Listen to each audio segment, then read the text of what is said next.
कामरान जब सबके सामने ये बताएगा कि उसे नवीन का नंबर किरण ने दिया था और किरण ही ने उसे सब कुछ करने पर मजबूर किया था, तब पुलिस वाले उससे पूछेंगे कि किरण का तुम्हारे साथ क्या मामला है। तुम किरण के क्या लगते हो जो तुमने किरण के कहने पर ये सब कुछ किया।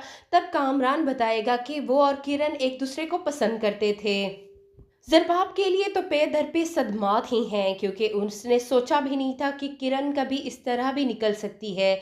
वो तो समझता था कि किरण सिर्फ उससे मोहब्बत करती है, लेकिन किरण तो उसे भी धोखा दे रही थी। न सिर्फ उसे धोखा दे रही थी, बल्कि उसकी घर की बर्बादी का सबब भी बन गई। उसके लिए तो दोहरा सदमा है।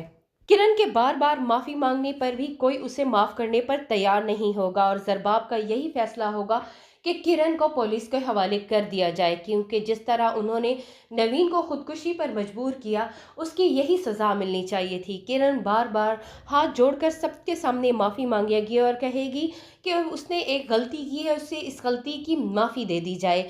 तब किरण के सास ससुर बहुत गुस्सा होंगे कि उसने गलती नहीं की, उसने गुनाह किया है।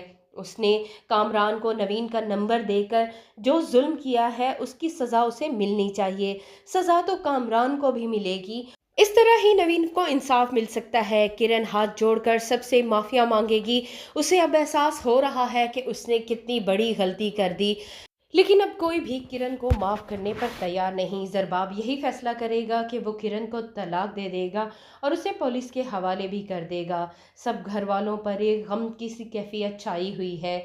किरण ने ये सब कुछ करते हुए एक बार भी नहीं सोचा कि इस तरह उसका घर भी बर्बाद हो सकता है।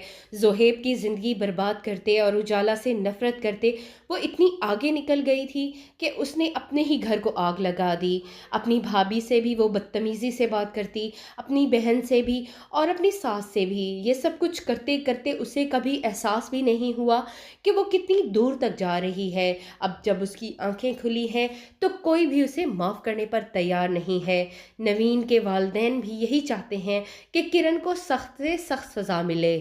हर बार किरण की सास उसे वापस लेकर आई, लेकिन इस बार वो भी बहुत ज़्यादा दुखी है और किरण को माफ़ करने पर तैयार नहीं है।